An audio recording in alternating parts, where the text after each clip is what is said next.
episode, I talk with my friend and killer artist, Jonathan Grimm. We talk all things horror and the day-to-day of what it's like being a full-time artist. We also talk about his new Hand of Doom tarot deck that's up right now on Kickstarter. I will have a link to that and all of his other work in my show notes, so don't forget to check that out. It's definitely don't want to miss that. It's really killer. So after you're done with this episode, make sure you check out my fellow horsemen of the podcast Apocalypse, Everything Went Black podcast, Into the Necrosphere, the Necromaniacs podcast, Break the Apocalypse, Iblis Manifestations, and the Soul Knocks podcast. And once again, thanks so much for listening. And if you get a chance, leave me a rating on Spotify, iTunes, wherever you listen to podcasts. That would be much appreciated. So hope you enjoy this episode, and thanks once again.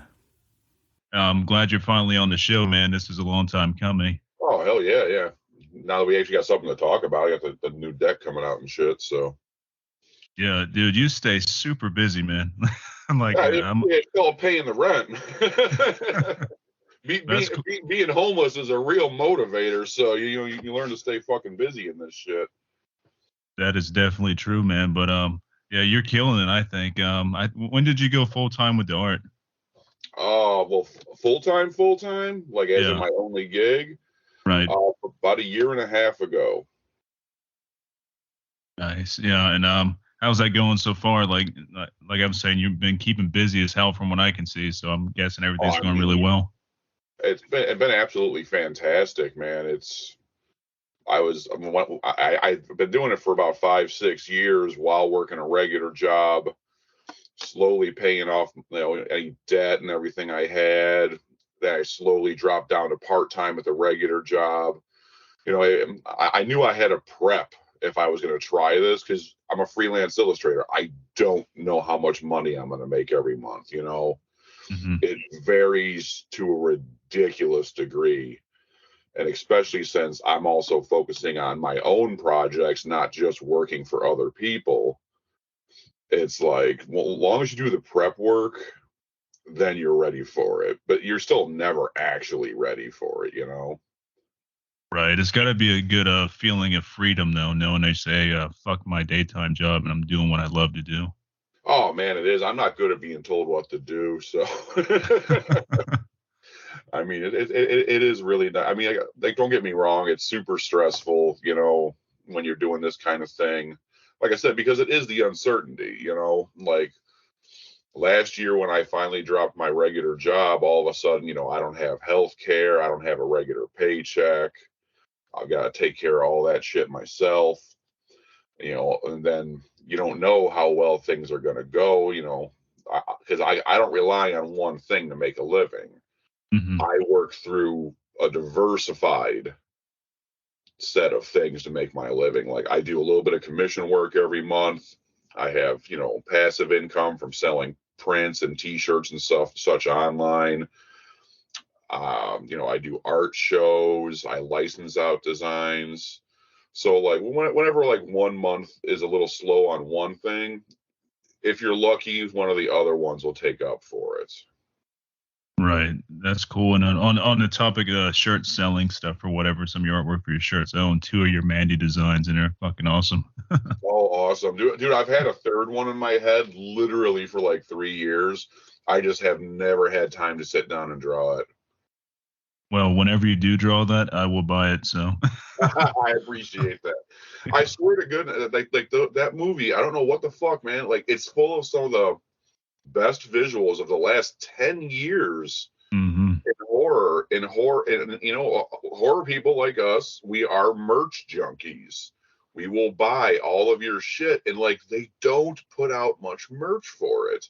They are so missing the ball on that damn freaking movie.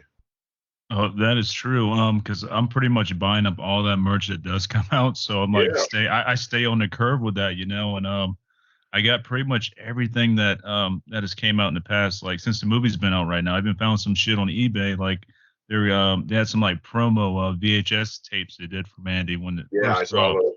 I found those on eBay, and then my friend over there at Broke Horror Fan and and Witter Entertainment and stuff. They do those reissue VHS, like the big box reissues and stuff, like custom artwork and everything like that. I got pretty much everything they have on Mandy from them, so I get some really cool VHS box sets from them. Oh, that's freaking awesome.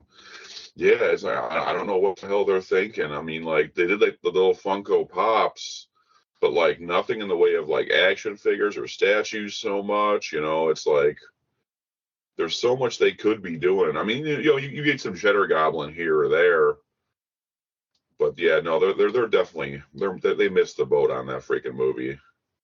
Yeah, and I totally agree with you. That's some of the best visuals of anything that's come out in the past. I would say the past 20 years, man. This is such Yeah, a I mean, like honestly, yeah, beautiful film. you're not wrong. You're 100% not wrong. That is one of the most viciously gorgeous films I've seen in a long time. And it's hard for me trying to like watching all these new films that are coming out. And there's a lot of really killer horror movies on now, but I'm still kind of chasing that dragon to get that feeling like when I first saw Mandy. You know what I mean? And even rewatching Mandy, I still like. There's nothing else right now that really touches that. You know? Yeah, there was something about that like late 2010s period, I feel like, where I don't know what was going on, but there was just like a creative zeitgeist as far as like the horror industry, because you were getting flicks like, Green Room and Autopsy of Jane Doe and uh, what's the heavy metal one with the flying V? Why is my brain not working? Oh, I just that woke up is a little while ago. The that Devil's is Candy. yeah, Devil's Candy, which is yeah, Yeah, like fucking great movie. all those movies has come out like literally like within a span of like 2-3 years, and like in my opinion, some of the best horror that's ever been done. These are amazing films. But at the same time, like out of all of those, like Mandy's the one that did get a little bit of merch, but like they're not making merch like they used to. Like when I was growing up, we had 5 billion Freddy Krueger things, Hmm. 5 billion Jason Voorhees things, Scream stuff everywhere, et cetera, et cetera. But like now it's to the point where like how is it 2023 and I can't go online and buy a motor figure from the Ritual? Right. Yeah, and I think that's fucking horrible, man. And yeah, I miss the times back when we were younger and so forth. There's like fucking horror merch everywhere. And unfortunately, I was too young to buy most of that shit. My parents would do the best they could for me, and I'd always have like Oh yeah, same some here. cool shit. But man, if I was like right now going back in time, like having my own money and stuff, being an adult, like I would buy the shit out of that stuff. Oh, absolutely. Yeah, I remember when I was in like late high school is like when the McFarlane's original movie Maniac series started coming out. And that's where all my money went. Like every weekend I was at the mall trying to grab another one. So I had an entire shelf of like all the movie Maniacs figures. That's killer. Yeah. Physical media is super important. And as we get older, physical media becomes more extinct, I guess. Like you walk into Best Buy now and go look at their Blu-ray section, Oh, it's gone. DVDs. There's nothing there.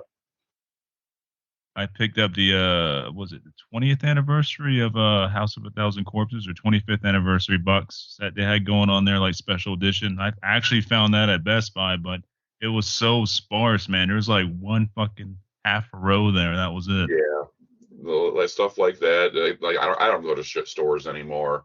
I'm also like I'm not a big physical media guy anymore because I used to have some hoarding issues. I mean, you know how it gets when you're a collector. You collect and you start Oh collecting yeah. every damn thing. So I got rid of most of my stuff. And like now, only thing I still collect in physical is like Blu-rays and my favorites, obviously, and horror toys. Hmm. Like I'll buy monster, not even horror toys, specifically monster toys. I love my monster toys. Right. I'm down there with you on that. When it comes to like the toys and the Blu-rays, I try to limit myself on what I do buy just because of having enough room for shit. So I'm That kind of like too. I'm picky on everything. It's got to be something really fucking cool. I'm like, all right, I'm gonna get this. Where the fuck am I gonna put it at? Yeah, exactly. Like that's the point I was at. Like I had like 8 bookshelves in my place. Each one of them was double stacked with paperbacks and DVDs and toys. And it's like I can't even enjoy any of it because you can't see half of it. So yeah, a few years ago I purged almost like probably I'd say like 80 or 90% of my collection. Damn. I'm so crazy when it comes to collecting shit. I got some Clive Barker signed stuff up in my fucking closet, still wrapped in the fucking signed paper stuff it came in. I haven't even touched it because I'm afraid I'm gonna fuck it up.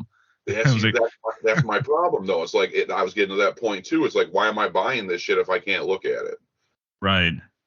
Yeah, and I feel that every day. I'm like, should I open it up? No, I don't want to open up. It's numbered, man, and I don't want to I don't want to fuck it up or anything. And I spent a shit ton of money on this Kickstarter. It was when you did the first run of the Imagineer book. I don't know if you Yeah, remember I that. remember that.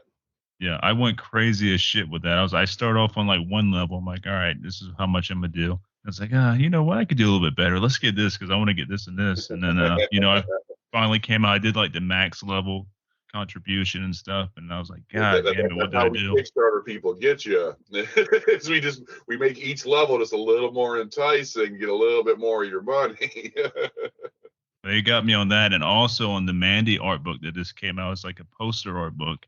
I Oh, I started saw off. that. I haven't picked that up yet. Oh, dude, it is a beautiful book, man. So well done, and I went top tier with that motherfucker too. So I got like this signed Graham Humphreys poster that I Oh, still have in it too because I haven't had a chance to get it framed right yet, and I don't want that to be fucked up. But it's yeah, like, I God feel you. damn, Yeah, what I do still collect are art books in like art prints. Like that's one of the few things where I still get a ton of them. Like I've got literally tubes of art. I still need to frame and find somewhere to put. It's ridiculous. definitely on the same boat there too. And I got Yeah, tubes lined everywhere with. I'm like, oh, I forgot I have this. I'm like, I don't have yeah. enough And when frames you or go through that tube, and then all of a sudden it's like, oh, I forgot about this. Oh, I forgot about this.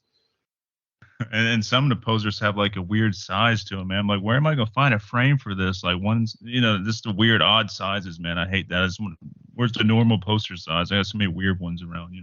Dude, that is one of my number one caveats as an artist.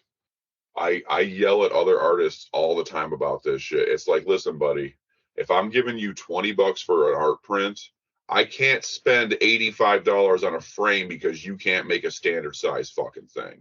Right. Like all you're doing is losing sales and making sure your art's never going to be displayed properly. Like one of my biggest things is like all my art pieces 11 by 17. It's cheap, easy to frame. You can find frames anywhere, Walmart, Michaels, whatever. It's the standard comic book paper size. So whenever I'm working on comics, it's not like it's a hard jump. It makes everything 10 times easier, and it's almost perfectly formatted for me to do art books and tarot cards. Right. So it's like it serves everything, and it doesn't cause problems down the road. Yeah, like I've seen so many people at shows who do amazing work, but I won't buy it because, like I said, I'm not spending $100 on a frame for a $20 art print, buddy. I just can't do it. Totally agree, man. And my wife, she got this Clyde Barker original piece of art called The Unbeliever. She got that matted and framed for me, and it's in one of those weird sizes too. So she went all out on this thing, and I think it ended up costing like 300, 400 fucking dollars. So it looks Yeah, I think amazing, if but it's original art, I'll yeah, let it slide. If actual media on actual paper, something the artist touched, I'll let that slide. Then it's worth framing. But man, like a $20 print at a show, dude, come on, you got to help me out here. I can't do that. yeah, dude, I wouldn't spend fucking $80 for a $20 print. That's for sure. Yeah, No, make it a right size. you know. exactly. Like with my prints, I charge like $15 for a print at a show. I think like 17 or 18 online. But it's because I know you can go on Amazon and you can get a 5 pack of freaking frames for like $30. Yeah, that's definitely the way to do it for sure. What got you started on your art journey, man? Oh, I mean, I wanted to be an artist ever since I was a kid. Like like all my earliest memories are drawing, and I've always drawn. But I've got just severe depression and anxiety issues, so I let that stop me my entire life from ever actually pursuing it. So when I hit about 35, I made a decision. It's like, listen, in 5 years, you're going to be 40 one way or another. You can either be 40 still hating your life, working a shitty job, or you could be 40 and possibly on your way to becoming a professional artist like you've always wanted to. So I finally just said, fuck it, got off my ass and started putting the work in, because that's all this shit is. It's work. Right. If you're willing to put the work in and sacrifice, and get better and learn how to sell and everything else, the success comes with it. Yeah, that's true, man. A lot of like different aspects and stuff, like with music, art, and all that stuff. You got to put the work in, dude. Oh yeah, I mean music. I mean, because I play too. I've been playing for over almost 30 years. Music's a little bit different because like right now it is not easy to make a living with doing music. Like any of my friends or the bands I work with that do that shit legit as their only job, I have nothing but respect for those folks because they are putting the work in. Because it is hard to make a living with music right now. Oh yeah, you're not lying. I was in a I would say semi-pro band. We weren't a local band anymore. We're above all that stuff. We toured the U.S. many times and stuff, but I did that for about 16, 17 years of my life, and we were rarely able to break even. We all had to have day Yep. jobs. No, that's exactly how it goes, man. It's like I had to choose one or the other. I'm like, all right, I don't want to work a regular job anymore. So let's give the art thing a try. And like the kind of art I do, like really hasn't been super popular since like the 70s. So and on one hand, it's nice because I stand out from the crowd a bit. But on the other hand, it hasn't been fucking popular since the 70s. So Right. I don't get quite as much play as some of the other people I know. But long as I can make a living, put a little bit aside, I'm pretty happy. That's killer. And who were some of your like inspirations growing up for Oh man, I artwork? mean that's Bernie Wrightson. Mhm. Absolutely Bernie Wrightson. Like I remember the first time my first ever crime was stealing a copy of a Cycle of the Werewolf Stephen King story that inspired Silver Bullet Oh from the yeah. library because it was the original edition that had the Wrightson artwork in it. Hmm. And I had to own this as like an 11-year-old. So like I actually stole the damn book from the library. I still have the book actually. But yeah, no, it was definitely Bernie Wrightson. Like not so much his painting, even though I do love his painting work, but his specifically his black and white illustration. All of his stuff from back in the 70s working for Creepy and Eerie magazine, that to me is like the holy grail of artwork. Obviously his illustrated Frankenstein is quite possibly the best illustration work to have been done in the last 100 years. Mm.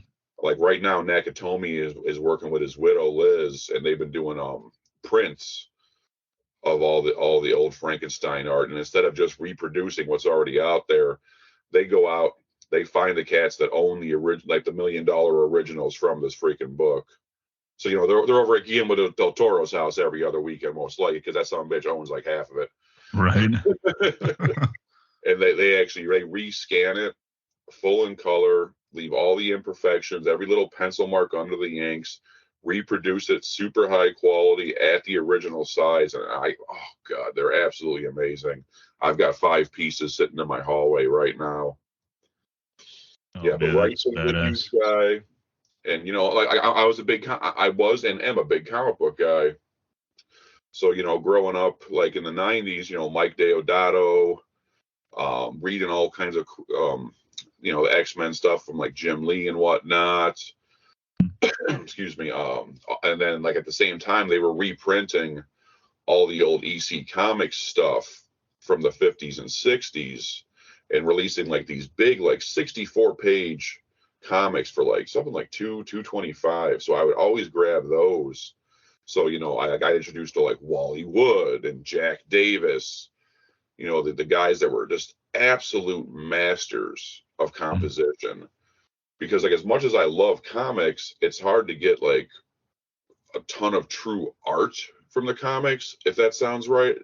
Right. Like I love standard superhero books, don't get me wrong, but when you're knocking out 22, 26 pages a month, you can only do so much.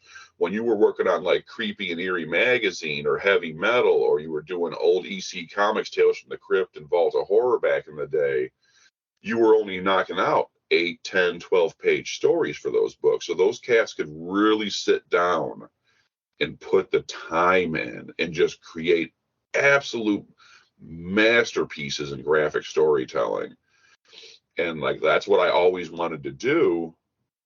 And then as I got older, I started to be friends with some of the comic book artists grown up idolizing, like, on Facebook and whatnot.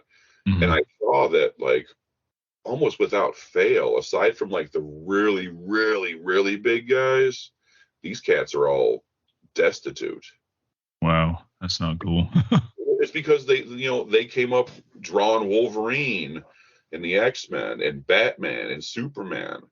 And it's like these aren't their characters. That you're working for some big ass corporation. And don't get me wrong, I love Marvel and DC. Like I'd love to do like cover work for them one day or something. I love those characters. Hmm. But it's like if you spend your entire life making art that you don't own, man, you're fucked. So That's like a couple horrible. of years ago, I decided to start slowly changing my idea and my trajectory to trying to concentrate on things that I own, that I have the rights to. Now, it's a hell of a lot harder to sell that stuff, but when you do sell it, you're making all the money. And I'm Right. not getting paid one time to draw a comic book cover. If I draw a comic book cover for a company, I get paid by them once. I can then sell the original art, so I get paid twice. If I'm lucky, maybe they'll let me do a print run, so I can get a little bit extra out of it. But all that time I put in for only getting paid once or twice, versus if I'm working on my own thing, it pays off for years. Hmm. Like last year, I released my first tarot deck, the Bound Tarot. It's, Shibari Kimbaku. It's BDSM, bondage, demons, and angels. Absolute ridiculous shit. But I was able to sit down and invest in making 80 images of that. And the reception was amazing. Like I don't have a huge social media presence or anything like that. And I released it last year. To this day, I've sold almost 500 of those damn decks. Wow, that's killer. Yeah, it's amazing, man. It's impossible to promote something like that because of the sexual aspects. Hmm. But the fact that I've got it on every continent except for Antarctica. I have orders literally from all over the world. It's fantastic. Now, is it enough to like just sell those and make a living off of? No, of course not. But like it all adds up. And here's the thing, I can keep selling that for Hmm. years and years and years and years. And that's everything I'm working on now. Is like I still love doing my commission work, working with bands and breweries, and I'm doing a lot of role playing game book work. But it's like I don't own that stuff. So if I don't own it, I only get paid the once. Right. This way, I'm actually building something for the future where I can keep getting paid off this stuff and actually make a living at art. Like people always ask me, like, "Hey, how do I make a living as an artist?" I'm like, what do you want to do? Well, I want to be a comic book artist. All right, well, there's your first mistake. You can be an artist who does comic books, but the chances of you being a comic book artist who makes a living just doing comic books, it's insanely slim. It's like Neil Adams said, there's millions of doctors and lawyers in the world. At best, there's a few thousand professional artists in the world. Mm. And the ones who do make a living at it are either insanely good at what they do, or they're smart enough to know get work from everywhere. Right. Have it like diversifying stuff, like have stuff here and there. And Exactly. yeah. Yeah. Like That's the even way to Bernie do Wrightson, he was a fine art painter. He was an illustrator. He helped, and he and Len Wein invented Swamp Thing for DC. He did a ton of comic book work, but he also did a ton of the design work, like on movies like The Thing from Carpenter. it. Hmm. It's like these guys, like most people just don't realize, like most artists don't do just one thing, and you have to be willing to accept that. It just is what it is. Even if it's not your entire passion, find a way to make it your passion. That way you can make a living at it. Because like, here's the thing: you can tell me, oh, I'm a comic book artist. Like, all right, so you don't want to work with bands, do album cover art? Like, no, it's not really my thing. Like, would you rather work at Walmart, or Right. would you rather do band artwork, dude? It's one. If you have the choice between the two, it's up to you. Like, I don't Yeah. know. Right. Yeah, that's definitely true, man. You gotta. I'd rather much do artwork than fucking work at Walmart any day. So, you know. Exactly. That's what I try and get across to these younger guys and gals that I work with, because I like when I was starting doing this, I had no idea what the hell I was doing. Mm. So now I go out of my way to try and help other artists, just show them how I make money. If I show them how I make money, then they can make more money.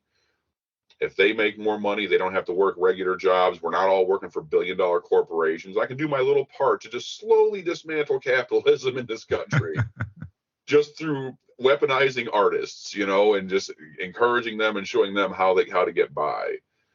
But yeah, it's 9 times out of 10. It's if someone's having a hard time making a living as an artist, it comes down to either you're not practicing enough, because you got to practice every single freaking day. It doesn't matter how good you are, you got to keep getting better, otherwise you're done.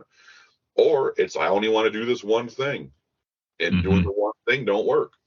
Got to keep your weapons sharp. You got to fucking practice every day, like you're saying, and yeah, keep. Oh yeah, man, absolutely. Yeah. Like right now, I'm working on a new tarot deck, the Hand of Doom, and it's all influenced by 1970s Black Sabbath, doom metal, sci-fi, fantasy, horror, just mixing everything I absolutely love into one thing.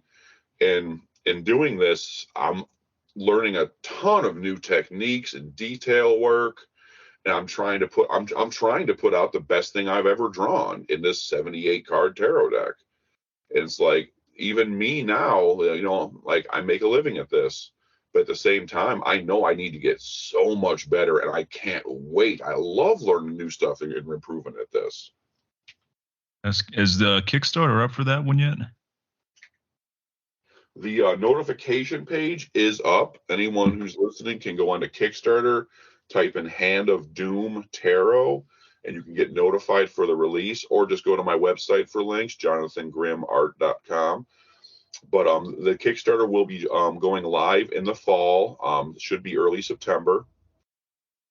Nice. Because like right now I'm about halfway through illustrating the cards, and most Kickstarters, they want your money before the work's done, and I'm not a fan of that. And because I do well enough at art, I can afford to put the time into this before releasing it. So like right now I'm currently putting in a shit ton of work that I don't actually know I'm going to get paid for.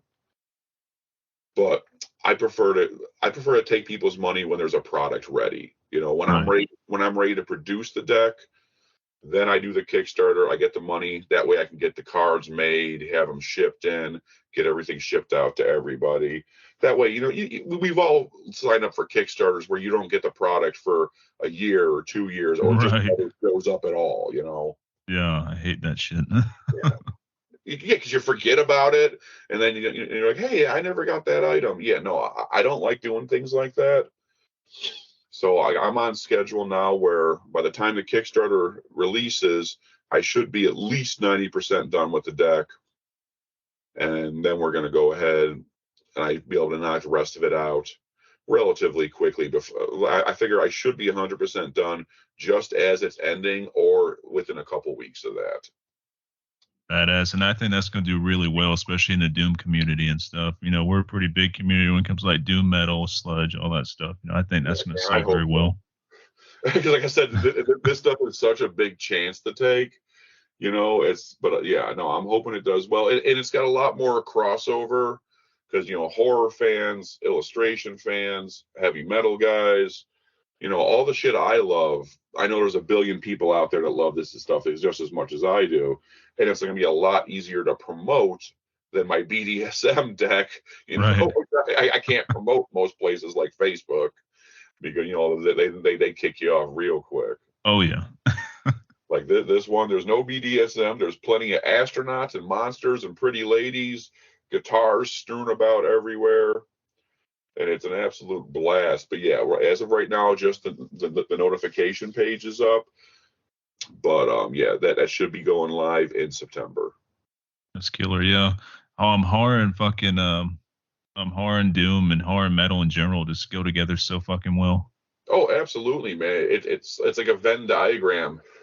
Like there's always a good chance. Like if you're into horror, there's a good chance you're into metal. If you're into metal, there's a good chance you're into comics. If you're into comics, there's a good chance you're like into wrestling.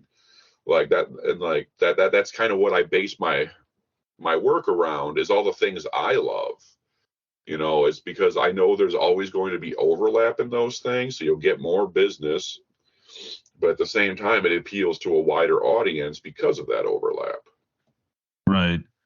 And also right now too, I've been talking about this on a few podcasts. I think the horror movies and the horror genre itself is making another like renaissance type thing right now. We're like, horror is pretty fucking big. We're riding a big wave of like cool Oh shit yeah. that's out there in the public now.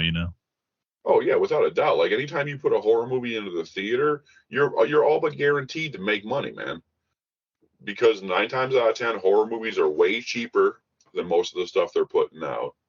Because you don't need a $1 billion Marvel Avengers blockbuster budget for something like that. And Hmm. people always love horror.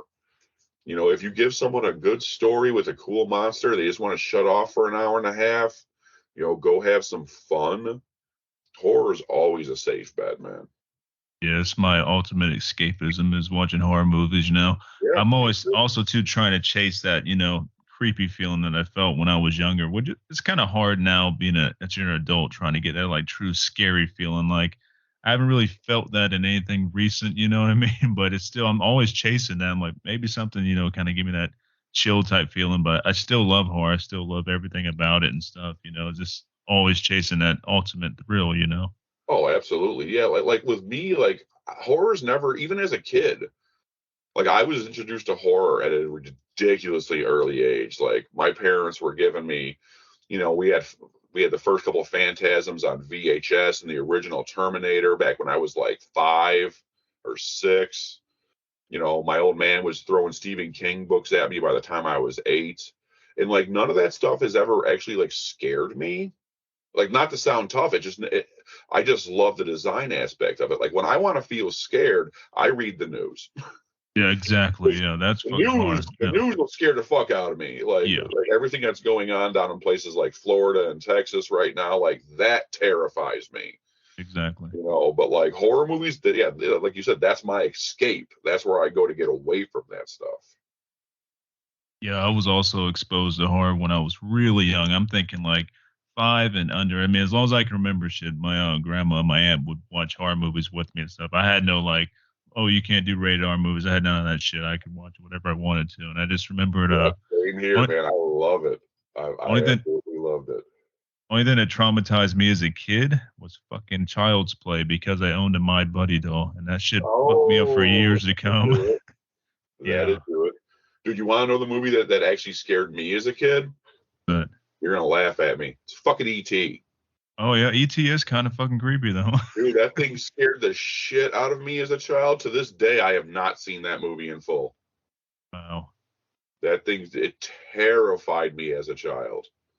Absolutely terrified me. Horror movies all day, no problem. You show me E.T., I'm not having it. It's no good. You don't hear much about ET either, man. That was a huge movie when we were younger, but there's no like special Blu-rays of it, none of that kind of stuff. Like it's kind of dropped off the planet. Yeah, which is surprising. It's a Spielberg joint. Everyone still loves Spielberg, but yeah, I think it's finally time for the Thing to take revenge, because the Thing completely tanked because of fucking ET. Right. 1982, everybody wanted their aliens, cuddly and with glowing fingers, not ripping through freaking dogs and impersonating freaking Kurt Russell. It's still one of the best movies ever made, in my Oh, opinion. my all-time favorite movie, without even a question. Special effects alone just fucking still hold up to this day and still Oh, pretty much beat a ton of other fucking movies in their like fancy CGI bullshit. oh yeah, man, exactly. Like the work they did on that is, to this day, like you said, it holds up perfectly. Like even in like the new remasters, it's only a tiny bit of like digital editing. Like the one part where they have to set the spider head on fire, they edit out the fact that the remote control car, because Hmm. like in the original cut, you can see that a remote control car spinning in the fire. So like they edited that out, and like a couple little things here and there they've done to it. But like, yeah, no, it completely freaking holds up. It's insane. Did you see the what was it? Was it a remake or a sequel to the thing that came out in the 2000s? Did you ever Uh, see that? the prequel, the Yeah, yeah. prequel, yeah, yeah. I went to go see it. Honestly, everyone hates it. I don't hate it. I'm more disappointed by it because they had put the work in. They had done the fucking practical effects for that movie. And the Hmm. studio decided at the last minute to scrap them for CGI. And that's what ends up ruining that movie because the CGI does not look good. No. The cool thing is, though, the effects company that actually made all the physical effects, they kept all of them. And they were Hmm. able to reuse a good chunk of them in a Lance Henriksen movie called Harbinger Down. Oh yeah, I remember Harbinger Down. Yeah, Yeah, that's kind of like not a a under great the movie, radar but at one. least I got to see some of the monsters, you know? Yeah, the monster work is great in that one. The movie itself is kind of boring, but yeah, Yeah, that's it's it's not a still great cool to check out though. It's kind of like almost a hidden gem. I think anybody that movie. likes like Exactly. sci-fi should check that one out for sure. Yeah, and like I said, like my thing, I'm a monster movie guy through and through. Like I love all horror movies. You know, I'll watch slashers or giallo or whatever have you. But like for me, it's all about the creature features, the monster movies, like that. That's what I grew up on, you know. Like even going back, like being a little kid and watching like old '60s Toho Godzilla with my old man. Hmm. You know, like my love of monsters runs deep, and that's where most of my artwork leans towards. Like you've seen my stuff. Like nine Oh yeah. times out of ten, I'm drawing a monster. You know, that's just absolutely fun. I fucking love your werewolf designs, man, because werewolves are Oh, my thanks. thing, man, since I was a kid. And I love your designs. Great. Yeah, werewolves are one of my favorites too, but I gotta say, like they're not one of my favorites to draw because like texturing hair with just straight black and white ink is tricky. But I absolutely love putting the work in to do something like that. Yeah, man, that's been my thing since I was a kid. Like I've always loved werewolves for some reason. Like that's always been my favorite type of movie. Like one of my favorite films of all time is American Werewolf in London, Hell yeah. and also like the original Howling and stuff, man. And another thing too, when I was growing up, a lot of people don't know about this TV show. It was called Werewolf. You Yeah. probably remember. You remember Werewolf, right? Yep. That was on was that on Fox. USA? It was on Fox. Fox. Okay. Right. Right. Yeah. Right. Yeah. Yeah, no, believe Rick Baker did the werewolf designs on those, Yep. and they still look fucking great. And I have a bootleg DVD that has the VHS rips of all those because they never did any DVDs in America that I know of that show. Still VHS quality, and there's no Hmm. Blu-ray of it. Supposedly, there's a Blu-ray of it that's like only European release. Can't Of get your course. hands on that though. But Yeah. dude, No. they did a Werewolves have remake. always been one of my favorites, but it's also like one of the hardest creatures to do, like in a live action movie. I feel like so many werewolves just look absolutely terrible. Oh yeah. Van Helsing's a big example for me. Yes, Van Helsing was a fun movie, but man, the Oh, super CGI fun. werewolf and stuff, dude. Looked like shit. Looked like Yeah, absolute shit. yeah. Like to me, the pinnacle of werewolves in a movie is Dog Soldiers. Oh yeah, Dog Soldiers is like my number three favorite werewolf movie, right behind The Howling. But Yeah, yeah, dude, no, that's how you do fucking that's my werewolves. number one, man. Just because those werewolf designs, they went like lighter on the hair, giving it almost like a flesh look. So that Hmm. way it didn't have to be some big fuzzy suit. Made them all like lithe and streamlined and just scary as hell. Absolutely love that movie. I actually just picked up the book, The Making of, Oh, nice. literally like 2-3 days ago. I haven't had a chance to sit down with it yet, but yeah, they released a making of book on it, and so I've been dying to dig into that. I love how tall and lanky they are, man. Almost like spidery with their hands. Like that's totally fucking Exactly, creepy shit, elongate dude. everything, make it Ooh. creepier. Oh man, yeah, without a doubt, my all-time favorite, werewolf design. And I love the classics too. Like the old school bat-eared howling werewolves are fantastic. The Hmm. American Werewolf in London, just like dire wolf type werewolf, is badass. I love all of those, but yeah, the Dog Soldiers is definitely my favorite one. I'll tell you one that a lot of people haven't seen. It's a German werewolf movie called Howl. Have you ever seen Howl? Yeah, Yeah, what I that was like the design with those. 1986. No, this one came out in 2000s, early 2000s, Oh, I believe. 2000? Oh wait, is Yeah. that the one where they're on the train? Yes, yeah, on the train, yeah. Okay, okay. I had that mixed up with something. I think there was another werewolf movie called Howl in the 80s I was mixing that up with for a second. Yeah, no, the werewolves on a train one. That was actually a really fun flick. I haven't seen it in a couple years. I need to revisit that. But yeah, I have checked that out. It was a ton of fun. Yeah, and I like the design on those werewolves because they're more like human looking, but they're still werewolves and they're still fucking brutal. Like that's a really brutal movie, man. A lot of good gore, a lot of good practical effects. You just don't hear too much about that one. Yeah, and I love like I think like honestly like any kind of like siege horror movie where like, hey, we're trapped in a thing or in a place.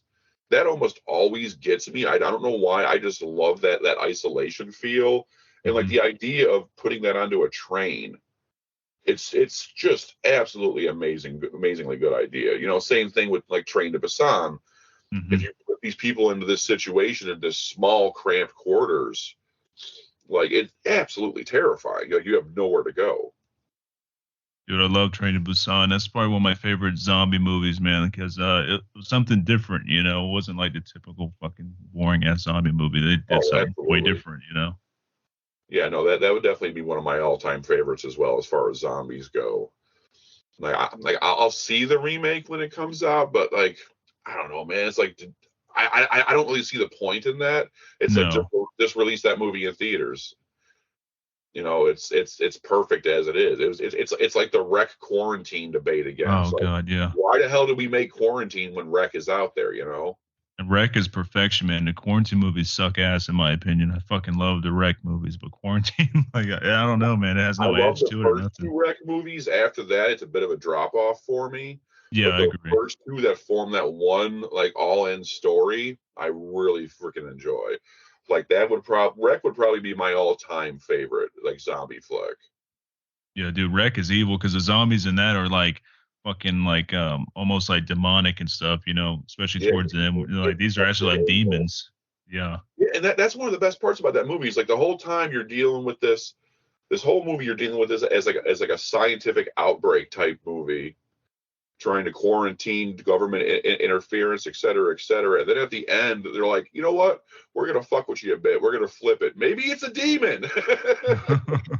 It's like what? All right, I'm here for it. Hell yeah. Yeah, I love that twist and that last like demon zombie towards the end when she's like in the room with like the doesn't she have like goggles or something she's seeing in the dark with, and then you got that big fucking He's using the night vision setting on the yeah. camera Yeah, because they, that's right. they break the light right as they get up into that attic area. That last reveal, man, is horrifying when that creature comes out and starts walking around. You're stuck in a room with him, like, oh man. Dude, and it's all lanky again, lanky and creepy. Yeah, that Yeah, was all practical too, if I'm not mistaken. yep, that movie was almost entirely practical. There's a little bit of CGI editing, which is perfectly fine. Yeah, That's what it should be there for. But yeah, no, it's almost entirely practical. And see, yeah, that's another thing that gets me about Quarantine.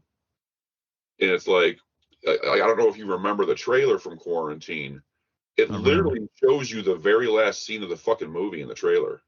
Totally ruins it then. Yeah, when she gets dragged away into the darkness, that's the end of the fucking movie. Oh yeah, and It's that like, was actually the cover of Quarantine, if I'm not mistaken, too, was her getting dragged off. yeah, yeah. It's like, hey, thanks for telling me that. Like to this day, I don't watch trailers anymore. Same here, dude. Same. I haven't Yeah, watched a trailer in like fucking 10 years because it's been yeah. giving The away only so time I much in see the it is movie. like if I'm at the theater, you know, I'll sit there and I'll usually sit through the trailers or something, or I'll go to the washroom. But like online, like if someone tells, like I'll read about a movie. If it sounds great, cool, I'm gonna see that. But if not, like I'm not watching the trailer. Period. I want nothing to do with it. Yeah, I get my trailers with quotation marks from reading about them in Rue Morgue. That's how I Yeah, won't watch a there you trailer. go. I go by what Rue Morgue says on their stuff, like what's coming up. That's one of my big like resources I use to see what the hell's coming out. And also, a lot of the podcasts I follow do like Colors of the Dark and all. I just go by a lot of their Oh stuff yeah, and avoid the trailers. no, yeah, absolutely. Like anytime, like or like just like my friends who are horror fans, they'll post about something. So, you get the information from everywhere, but like nowadays, the guys who cut trailers have no idea what the hell they're doing. They're No. just giving you the movie away. And I'm not even blaming them. Let me rephrase that. the studio heads are who are making them do this shit are giving you the whole damn movie in every trailer, and I don't want that. I go to the movie to see new things. Mm-hmm. Not I don't want a full synopsis of the movie before I go. Yeah, I like to go in blind, man. Like I don't want to know, like the climax parts on. They give all that shit away with trailers. So Yeah. I'm good. Like all you gotta do is like, hey man, this is a movie with werewolves. All right, cool. I'm gonna watch that. Yeah, Like that's literally all I needed, man. Like you don't have to go like a full hog wild on it and show me every little bit. that's what I like about the old school trailers back in the VHS days, man. Like the trailers were kind of short. They didn't really give too much away and added to the mystery of the movie. That's Oh how yeah, you do half the them. time they just fucking blatantly lied to you. Mm-hmm. Like the trailer would clearly be about one kind of movie, and then you go in and you've got an entirely different movie. It's like you lied to me, you sons of bitches. That's also like some of the VHS covers too, man. Like you'd see the cover, it looks super brutal, and you go to watch it's a totally different movie. Oh yeah, man. Like trailer or cover lies is like one of like the best things ever, man. Like you go in, like you see this amazing monster on the cover, and like not only does the monster in the movie not look like that monster doesn't even show the fuck up. I miss that though, man. We don't get that Yeah, nowadays with all these streaming services. Like you go to Netflix, you look at their little cover art things they have for each movie. They're so fucking bland and like shitty. I'm like, what is this? I want something to entice me to watch this, man. Where's the cool art at, yeah, exactly. It's just random photographs now, and I hate that. That and every time you like, as soon as you like click on a movie to read about it on Netflix, what do they fucking do? Immediately start just playing you a fucking trailer of the Oh goddamn yeah. movie. Like, dude, so I can I hate just that. what the movie's about and make my own decision? I don't need to see 5 minutes of the movie before I fucking choose. Yeah, the only thing I really use Netflix for now is because of that trailer situation. And Netflix is kind of weak to me when it comes to horror, but I use it for my Seinfeld watches, man, because I love Seinfeld. I own Seinfeld on DVD and stuff, but it's right there. I'm going to stream it, so that's pretty much what I use Netflix for.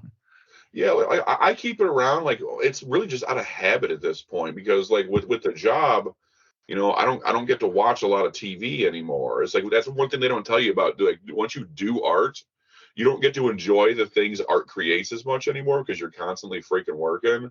So Mhm. like I don't get to read as many books and comics or watch as many movies as I used to. So like now most of my like enjoyment comes from like audiobooks or podcasts or music because that I can listen to while working. Right. Yeah, you don't really have any days off, right? Do you kind of block yourself off some like time to chill or anything like that, or? I mean, I try to, but like for me, I knew if I wanted to make it, I was going to have to put in a shit ton of work because I was already starting late in life, Mhm. versus someone coming out like doing it in their 20s or something. So I got used to working 40 hours a week at my regular shitty job and also working another 40 hours a week doing art. And when I dropped the part time at my regular shitty job, I was just so used to it at that point, I started doing more with the art. So now that art's all I do, it's like not uncommon for me to wake up, sit in the studio, and literally be in the studio until 2, 3 in the morning. Mm, Head to the gym, come home, watch maybe like an hour of TV, then crash out and get up and do it again. And like I'm not complaining. I love doing this stuff, but yeah, I've been having a real hard time with my work life balance. I recently got into therapy because of it actually, just hmm. because like the stress of it and just being alone all day because I work alone, I live alone, and Right. that shit, like it wears on you in ways you don't even realize. So like I've been trying to fix that, get a better work life balance. But yeah, it's like with art, it gets in your head when you're a freelance artist. If you're not working, you're not making money. Hmm. If you're not making, and that's not my goal here. I don't want to be rich or anything, but I got fucking bills to pay just like everybody else. Oh yeah, I totally get that.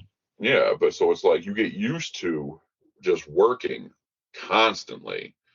And I love the work, but yeah, man, it's like you got to find time to get your ass out of the house because otherwise you start going a little bit crazy. And the art suffers if you're not getting that proper balance. Like I need to be around other creative people.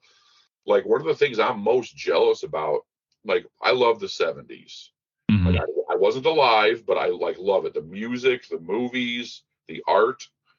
But like back then, you know, artists had to be in New York, and it was expensive to live in New York as it is today. So like they would all go, like you'd usually get like a group of like 4, 5, 6 artists who would go in together on a studio. So you had guys like Bernie Wrightson and Jeffrey Catherine Jones and Kaluta, and like they're all in one studio, just working around each other, talking, influencing each other's work, giving advice. And like I feel like that is such a lost important part of art, because we all live across the world now and we don't have that. Like once a week, I try and get together with a good friend of mine, Raven Monroe, Sketchy Raven, on Instagram and TikTok. I try and get with her at least once a week. We'll just sit there and we'll call each other, put it on speaker, and we'll just draw together for 4 or 5 hours just talking. That's and we'll cool. shoot pictures back and forth about what we're working on. And I have a bunch of artists that I'm friends with that I'll be constantly shooting pictures back and forth with, just to get some semblance of that studio feeling again. Right. Because if you don't have creative input coming in, you can't refill that part of you that makes this shit. You know, you have to work with other people sometimes, even in a job like mine that's so solitary. Yeah. I totally get that. With the podcasts and stuff that I do, I'm in like a group of really awesome dudes. We're called the Horsemen of the Podcast Apocalypse. That's like our little name, but we're all like support for each other. You know, we're like a group of really awesome people that support each other and fucking, you know, it's motivate, you know, it's like the coolest fucking thing ever, dude.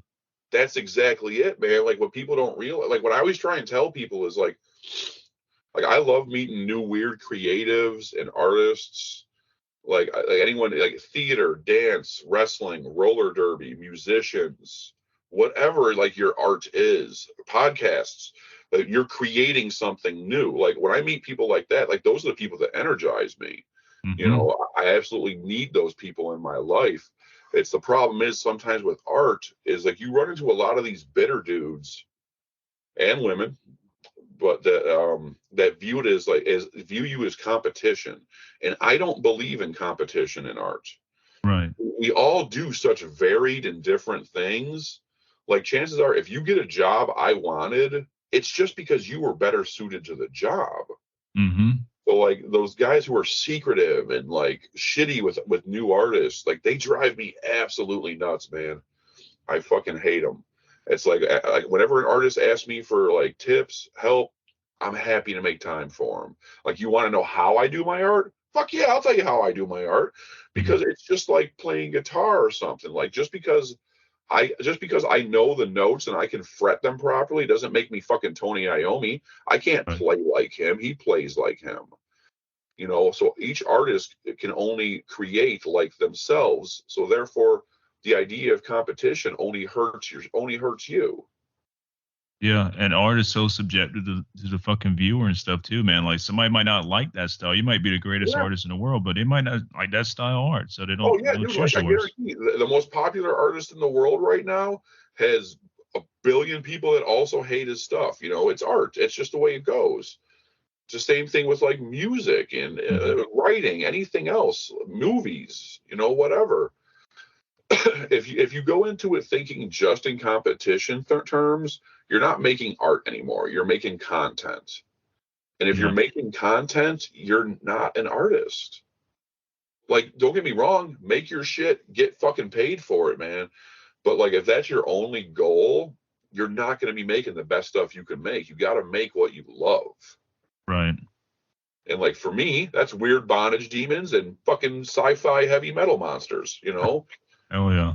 You find your niche, you find your people. Like if you do the stuff you love, you will find your audience. They will come, because there's going to be people out there that love that weird shit just as much as you do. Like when I released that Bondage Tarot deck, I was not expecting to sell 500 copies of that deck in the first freaking year and release an art book for it that did over 13,000 on Kickstarter. It's great. Like it's insane to me. Like that's huge money for someone like me, you know? So like stuff like that, like if you put it out there and you're just genuine and you just love what you do, you're going to find the success. It might take a while, and you still got to put the work in. You can't just sit around and wait for it, but you'll find your audience, no matter what it is you like to do. Yeah, you just got to keep grinding, man. Find your niche and keep grinding that shit. Exactly. I can't remember who said it, because I draw tits and monsters and I'm not very smart, but it's find what you love and let it kill you. Oh shit. Was that Nietzsche? That doesn't sound like Nietzsche. No, not Nietzsche. Once again, I'm just the guy that draws tits and monsters, man. No, I do love that quote though, man. I don't know who the hell says it. I'm pretty sure I'm wrong on that, but I cannot remember. But that is a great quote. I can't talk today. Bukowski, Charles. There you Bukowski. go. Yeah, that's it. I googled it. So. Okay, I was about to do that, but when you said Bukowski, that's it right there. Like, okay, cool. But yeah, man, like that's entirely how I live my life now. Is I hope everything works out with the stuff I make. I've got fallbacks of regular work if it don't. But hopefully, like this new tarot deck, when it releases this fall, hopefully that does well, and I can move on to the next weird thing, That'll fund whatever next year's insane project is. Are you doing any comic stuff as of right now too on the side, or any new comic books? When's this going to come out? This will probably be out, I'm gonna say in a month's time. Oh, okay, yeah, I just did a cover for the Roseblood Manor series on Kickstarter. I do a cover for them every issue from Bad Bug Media. They're absolutely fantastic. I think the current one will be over by then, but issue 4 should be popping up on there soon. I try and get at least a couple comic book jobs a month just because I love doing them, to keep trying to grow in that area. Because I do eventually want to work for some of the bigger ones, get to draw like all my favorite characters. Like if I get to draw Swamp Thing for DC, or I get to draw Doctor Doom for Marvel, like that would like make my life, man. I would be so happy for that. But like right now, I'm in the middle of a job where I'm working for Arduin Publishing, basically illustrating a monster other role-playing games, which is completely up my alley. I love it. I'm having a blast, and they're really nice guys to work with. Mm-hmm. But yeah, and I work with a ton of bands, local breweries, a little bit of everything. Like I said, I try and take a few jobs a month, but still have time for my stuff. Right. Yeah, I definitely love all the band stuff you do too, man. Like that's great fucking artwork. Yeah, if I was still an active band, we would have definitely hit you up. I appreciate that. Yeah, I work mostly like in like the stoner and doom metal like genres, because like those cats always want wizards and astronauts and monsters, and that's also the kind of music I like. Like old school 70s Sabbath is like my absolute favorite thing in the world. So it's nice. Like I always tell people, like anytime you want to work with like in a community like that, just go out and be part of the community. Like I'm at all the shows anyway, so like you get to meet half the people, especially like in something as small as like the doom metal community, because everyone's super chill and like all the bands are just out there hanging out with you, watching the show too. Yep.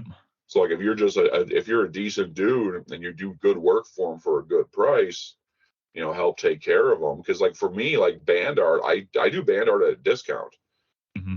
Like I literally make twice as much, if not more, doing other jobs versus band art, just because, like I said, my own personal experience, I know how hard it is making money at that shit. Right. So I try and make sure I do well in everything else, so I can cut the bands a deal. Because there's guys out there that are charging like small local bands, $500-600 for a t-shirt, and it's like, dude, those guys are never going to make that money back.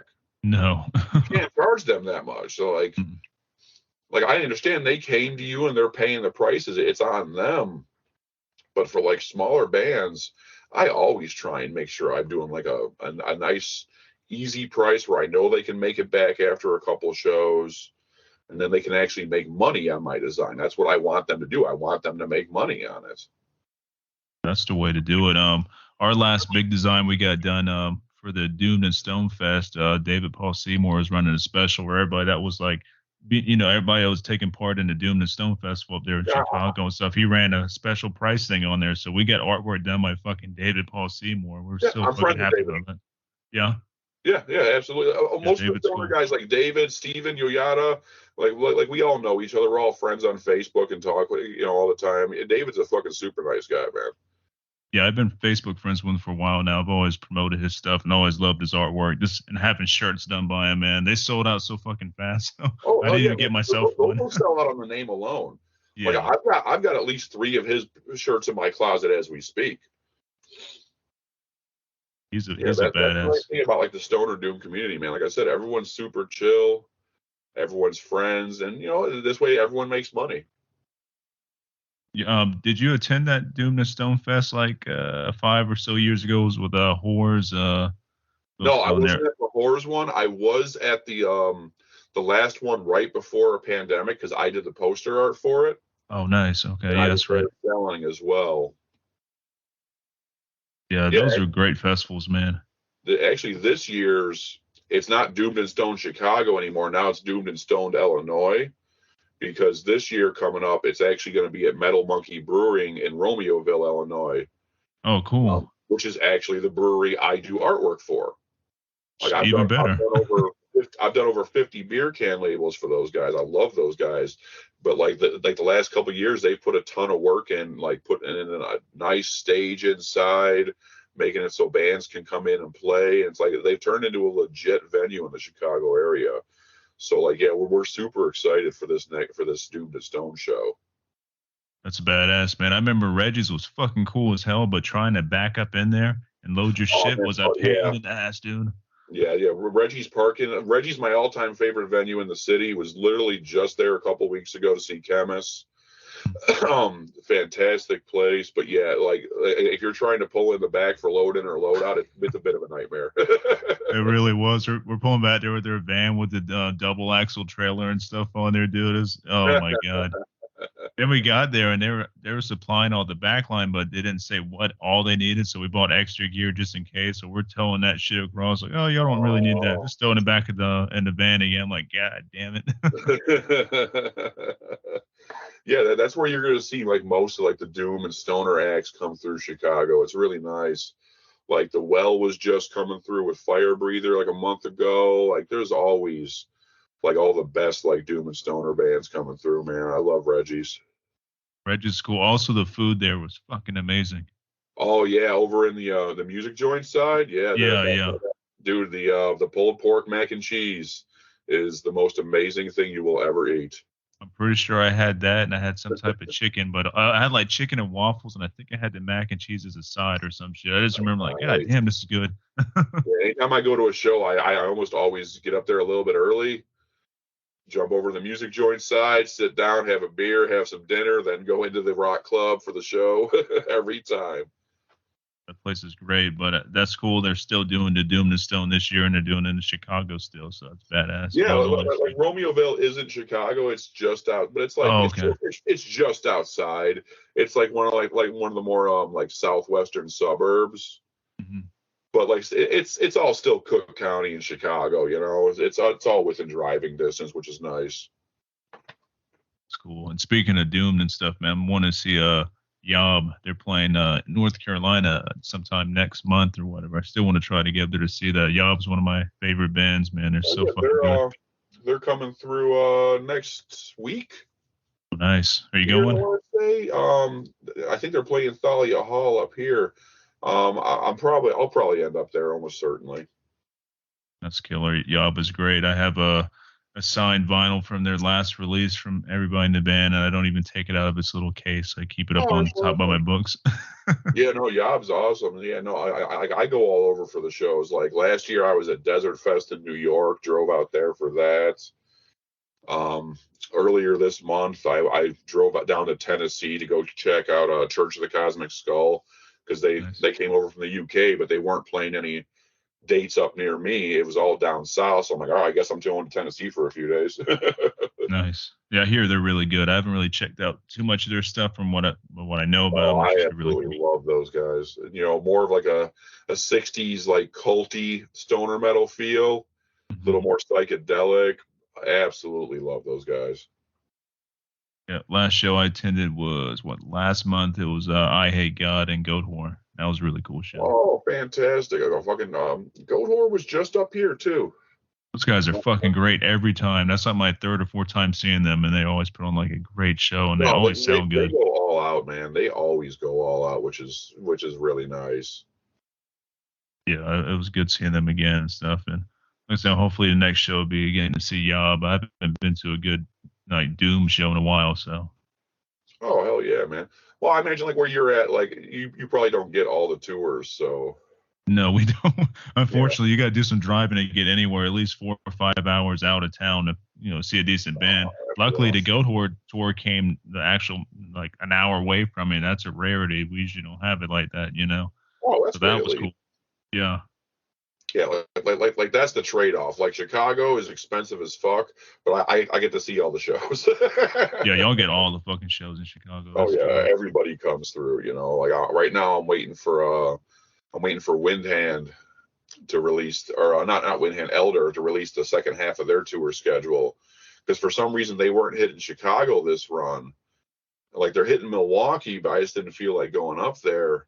So I'm like, all right, what are we doing here? Because I believe they're on the road with Ruby the Hatchet. So like I need to see Elder and Ruby the Hatchet. So I'm waiting and waiting for them to drop the second half of the tour schedule. Because if they're not hitting Chicago, I'm gonna be pissed. Yeah, I'm sure they're going to go through Chicago. Probably last minute they throw it in there. I would think so. Yeah, they'd be missing out if they didn't.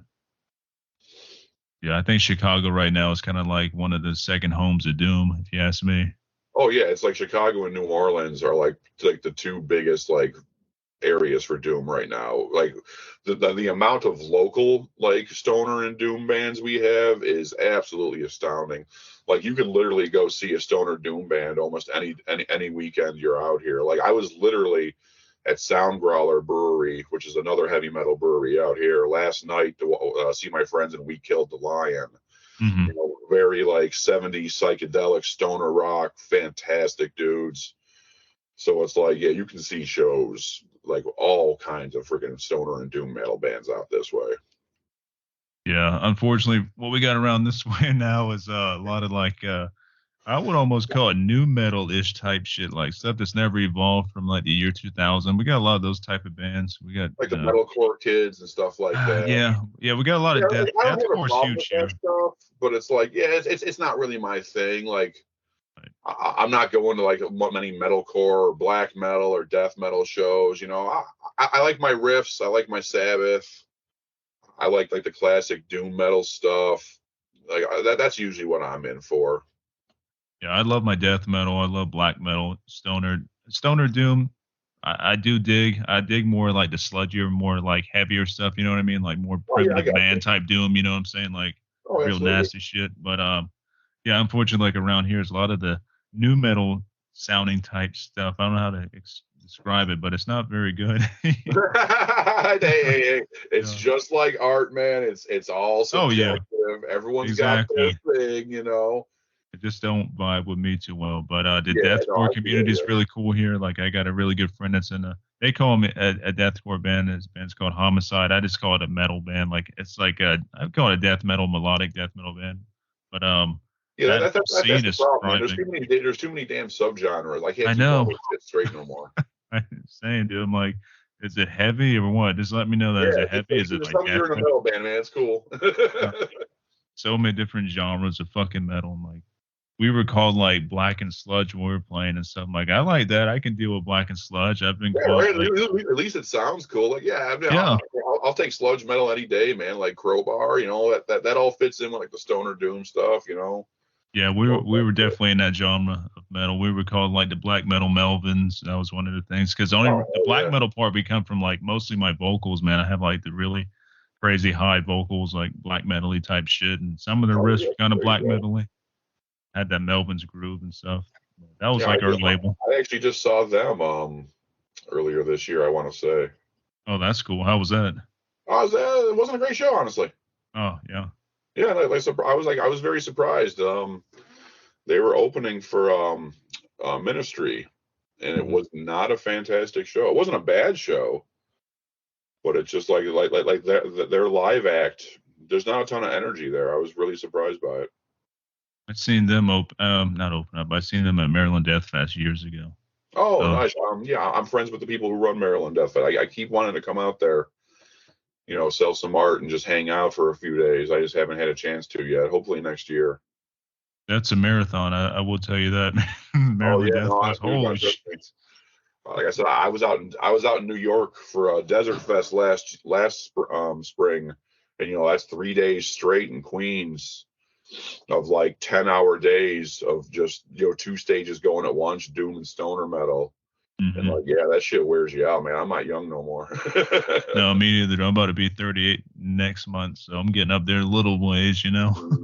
Yeah, no, you start slowing down. I was like, hey, where can I sit? Yeah, oh yeah, I love sitting, dude. Like standing for Hell a couple yeah. hours, dude. Fuck, like Oh kills me hell no, now. man. Yeah, no, it gets to the point now where like everyone's like, let's get up to the front of the stage. And I'm like, I'm gonna find the most convenient place to stand where I can see the show, get to the bar, and get to the bathroom without any issues. Right? Yeah, I want the least amount of like, turmoil for me getting around those places. I Exactly. I still jump in the pit every once in a while if the mood hits me. But man, some of them younger guys got so much energy, which I still have a ton of energy too. I just, I don't want to get Yeah. hurt like that, back in the day. No, man, I don't want to get all. I'm gonna get all sweaty and everything. I'm like, I'm good. I'm gonna stand over there in the corner with my beer. I'll let everybody else have that fun. I'm good, man. Last pit I jumped into, I think, was for Weed Eater and Cryptopsy. And that was a wild pit. So Last one I was in was fucking Amon Amarth, and like their fans take that shit seriously. And like I'm a big dude, but even I was getting pumped around, and I'm like, all right, man, that's enough of this nonsense. I'm gonna go sit down and have a beer. I don't need this nonsense. I don't need this shit today. yeah, there's always that one really big dude that's bigger than you in the pit. Because I'm a big dude too. I'm like 230 pounds, like 6'2", whatever. I'm like, oh, I'm Mr. Big Guy. I get in the pit. Here comes like the 6'8", fucking 400-pound guy. Like, oh shit, Right? Yeah. Well, time to that's move. usually me. I've got almost 100 pounds on you. Uh, I'm a fucking yeah, Yeti. yeah. But yeah, I had to jump out the pit. now I'm the guy that I'm gonna hold the bar up and make sure the bar's okay. Just sit there, I can get my beers real quick. I can run off to the washroom or poke my head outside. You'll get a little air. Yeah, I'm good now. I'm old. Yeah, I just want to watch a show now. I just want to. Yeah. Exactly. Well, John, this has been killer, man. Having you on the podcast finally. Oh, thanks, man. I appreciate it. I appreciate you having me on. We should definitely do this again, maybe yearly or something. We get together, Yeah, or whenever you got something new going on, just let me know. yeah, man. I mean, you know me. I've always got weird shit coming up, brother. Always.